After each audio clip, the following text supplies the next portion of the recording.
but it's called Pollock's Bone. Who cares about detail at a time like this? The birds sang, the wind blew, I was me and you were you. We are as one instead of two. But you weren't there, and I was crumbling. So was the pavement. I was fumbling for the perfect statement. So I scratched the canvas, I slapped the paint. I flung the only thing I could comprehend against the faint. Screamed in colors, screamed in slashes. I spat blues and smeared red rashes. Yellow sirens, skid mark calls. Scarlet hormones that wet the walls. The room stank, smoldered in pheromone. I sat panting and naked, waiting for you to come home.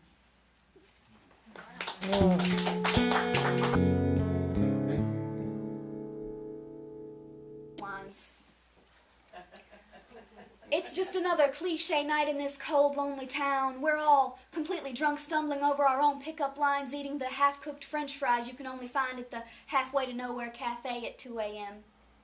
I watch her as she drowns a soft, soggy strip of potato in a pool of ketchup, ponderingly, as if she's wondering how one could even transform this limp-sagging excuse of a highway diner's coronary-clogging side item into a full-fledged hard man's phallic symbol.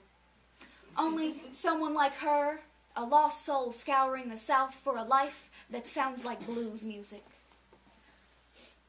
who winds up, or maybe she's winding down, in a cafe that's halfway to nowhere and filled with the nobodies who make up the scenery every Saturday night after a marathon of double-shot martinis. Only that kind of someone like her would think of turning a cheap, soak-up-the-liquor meal into foreplay, slowly licking her lips as if nothing were as sumptuous as this.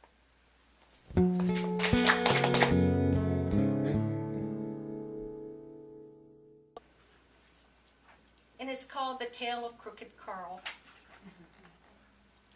Carl, the criminal, cursed at his quandary as he considered his choice. Cooper convertible, he queried Carol, the capricious cook who he crudely courted. Carol confided she couldn't choose as she checked the cars, but the crimson caddy coupe cowed her to her crafty core as she calibrated how she would curdle her caddy chums at the cafeteria when they caught her coolly kissing Carl in the classy caddy. The convertible Claude and Connie cried cantankerously, for they were crabby as the clock counted down to the current curtain rising on coming attraction in Stephen King's Carrie. Carl cackled at his cousin's chronic complaints as he chose the crimson caddy and captured the keys. Carl, Carol, Clyde, and Connie were crowded as they crammed into the cushy caddy chock full of counterfeit cameras and caught the carpool lane to Columbia. Coasting contentedly, Carl contemplated this cagey caper in the car's cool cruise control when Carol cried, "A cop!" Carl was cunningly crisscrossing lanes when a costly crosswind caused the caddy to cancel Carl's calibration. In the chaos, the convertible clumsily crashed into a cornfield, cracking the crankcase. It was a calamity. The cop calmly cast a contemptible eye at the coughing crooks, choking on crushed corn stalks, and cheerfully closed the case of Crooked Carl, while the crows in the corn did copy their cousins and caustically cried, "Nevermore."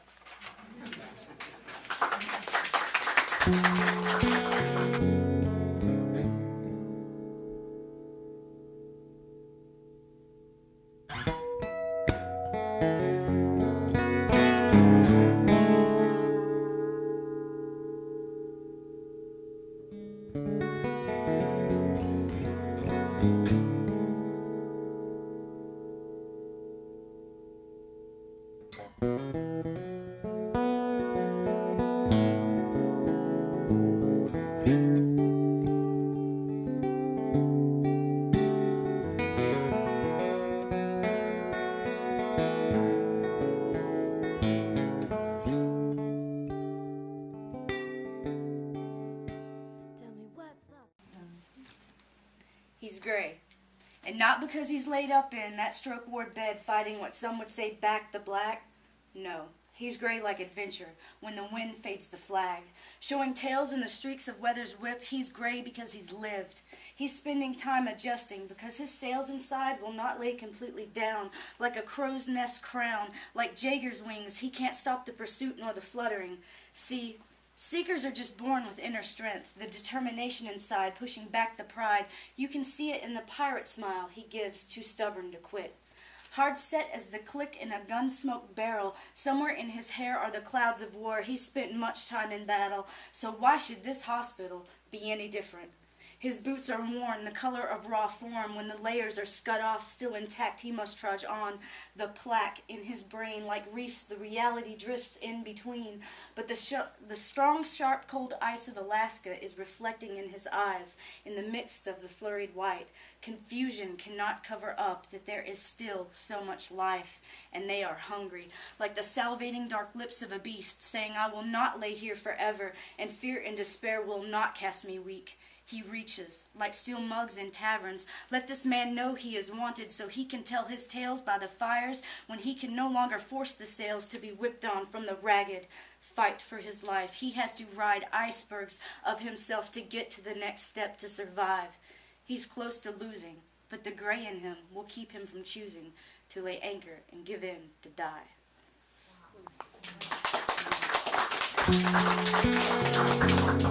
Graveyard and buildings with signs like tombstones that read, for sale and for rent a plead, before the exorcism of being condemned. True haunted houses can be found here.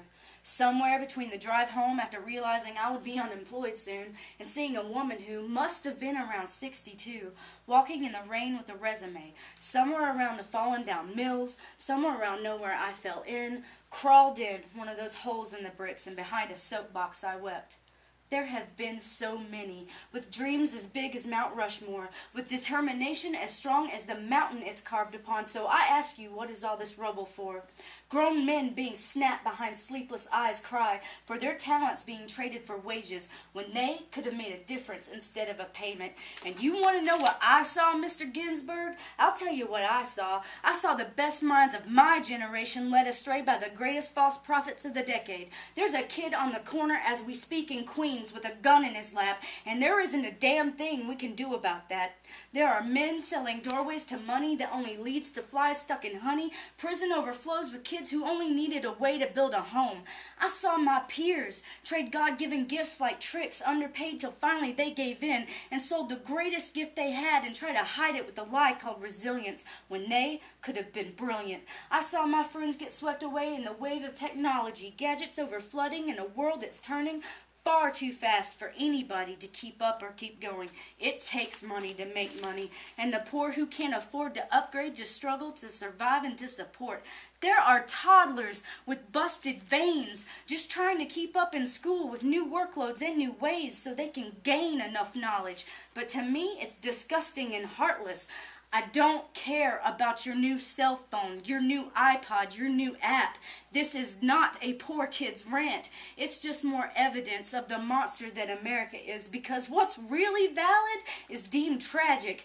I saw kids like stray cats scratching city walls with their fingernails while the world tugged on their tails, howling into the heart of America for an answer, while our own parents cried lullabies sung in the tune of the American dream, desperately trying to instill the belief that we could be anything we wanted to be, rocked us in the hope that the world wouldn't wrap us in those red bars, wouldn't trap us in the blue tar, and by the mercy of God not blind us by those white stars. White lives we have been told all our lives, and now we all use each other's arms as braces, wear the mud of resistance on our faces, narrow our eyes in the stance that you will not take this from us. Not this, not my dream, not my gift.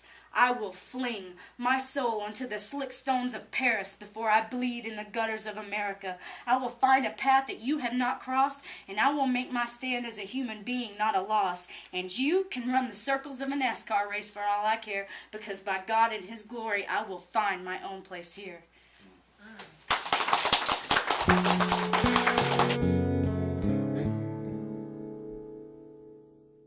It's called Words of Science.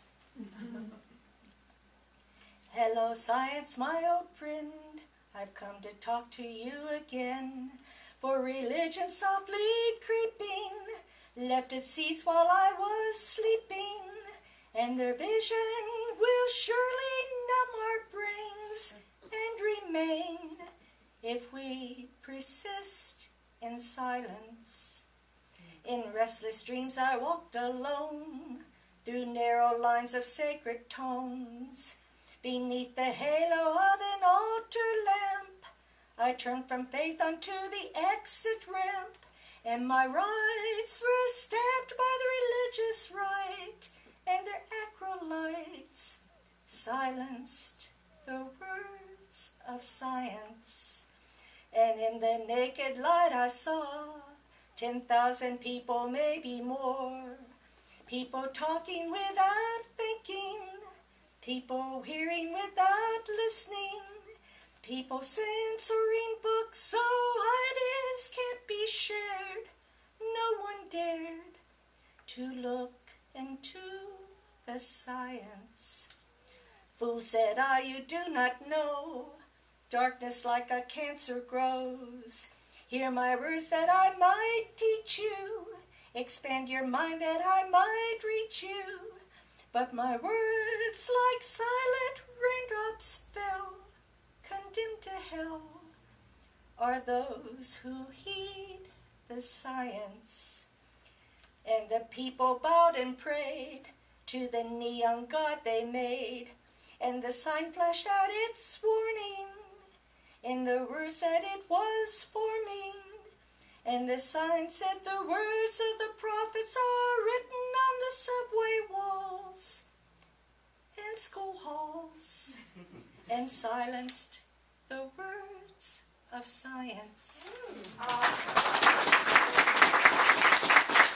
And this is going to be my segment. Poem to a poem that Shane actually wrote. She was kind of calling me out on some of my bullshit. So I was just trying to explain myself, and it's called This Isn't an Attack, It's an Admission of Guilt. This chick can barely write a line without wordplay. See, as a child I was poor, and these words were my only playthings. I can't help but form them into something that will draw attention to the woes of the world. I know. We're just standing in a small cafe, waiting for something more than the average blind American citizen to waltz in. We keep looking for an audience that will dance in poems pounding down like rain while playing pick-up sticks with pertinent themes, using them to beat away words that bring in pain. But I know, this is only small-town USA, and these people don't see what I see. Don't see that every time they tell an atheist to burn in hell, they turn a heart into a shell, 'cause words still hurt and the threat of a fiery world still burns. Don't see that different isn't necessarily less deserving, but sometimes more. 'Cause to them, different is the gays who will corrupt our children, the non-Christians who will wreck our country, the non-Republican who remembers when the Pledge of Allegiance wasn't blessed by God, the activist who prefers higher taxes to high poverty rates. They don't see that art, of word, of paint, of portrait, of pencil, of cloth, is all of the heart, 'cause they just prefer it burn like their hell. I know, these definitely aren't the poems they'll teach in school. They're way too cool, too hip, too flip, too long, too strong, too controversial, and you know what? They might even catch a kid's attention, get him to listen to a poem for once. But if it's not a quatrain with flowery language set in iambic pentameter, then, baby, it ain't going nowhere. I know, you don't have the answer. I don't have it either. Even after spending so much time digging through the news to find truth instead of lies, I found nothing that can get me to the other side. I may spend my life fighting for causes that may as well be tallied losses, but someone has to bear these crosses. And my hands are already bleeding from this war that is my life. So I'll be the one who stands and fights. Awesome.